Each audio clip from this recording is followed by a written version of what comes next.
Do you trust a grown man who wears a t-shirt and sandals to a business meeting? Hi everybody, my name is Greg Crable and this is my podcast, Something I Learned Yesterday, where I take an issue usually from the world of publishing and explain it in just a few minutes. At Omeda's OX7 meeting in Chicago, Adam Ryan from Workweek gave a talk on 5 pillars of trust. They are transparency, credibility, habitual product, relevant language, and specificity. My notes on his talk are a little sketchy, so I don't know how much of what I'm going to say here reflects what Ryan said and how much is my interpretation of what he said, but here you go. Under transparency, I wrote down, say the thing you want to say. For example, if you have a bias on a particular issue, own up to it. Don't pretend you're an objective, independent observer if you're not. You're not fooling anybody, and you're going to cause unnecessary churn over it.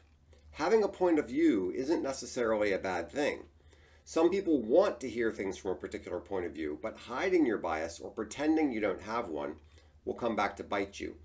The worst situation is when you have a bias and you don't even realize it. Credibility means you know what you're talking about and you don't cut corners.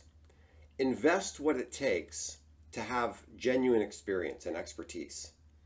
Ryan's example was that you're better off with the experienced reporter. You might be able to hire two-year reporters for $50,000, but you're better off with one experienced reporter with $100,000. Now, Jacob Donnelly from A Media Operator pushed back against that, pointing out that Woodward and Bernstein were young reporters, but I think it's fair to say they were the exception rather than the rule. Adam said the credibility issue has changed over time. For example, some people no longer think, don't listen to him, he's wearing sneakers. Some of the most successful execs in the world walk around looking like bums. On the other hand, as another conference attendee told me, some people get to 40 with standards and some don't. Habitual product has a time component and a style component. On the time side, you should strive to publish on a regular cadence. On the style side, you should stick to certain categories and use the same words and phrases. Don't be Walter Cronkite one day and Bill Maher another. You might have a particular sign-off or signature. Paul Harvey ended his broadcast with, "And now you know the rest of the story." Develop your own style and stick to it. Relevant language means you should speak the language of your audience. Many communities have a unique vocabulary or certain phrases that they use.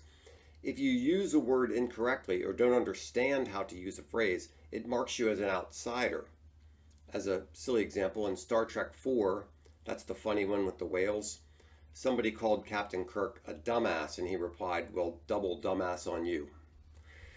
You have to know your audience. Not only how they speak, but sometimes even the rhythm and cadence of their schedule. I learned this the hard way when I tried to do a telemarketing campaign for a natural gas marketing book during bid week. It was a catastrophe. If you're writing for farmers or horse owners or doctors or deacons, you need to know what their lives are like and how they speak. Specificity could mean find a niche, or it could mean be precise. Be careful in what you say and make sure you're accurate and precise in your language. People aren't paying you for vague generalities. Someone will win the presidential election is an accurate statement, but not very precise and not very helpful. So those are my thoughts for today. I hope that was helpful. If there's some way I can help you with your business, please give me a call. You'll see my contact information on the next page. Thanks so much.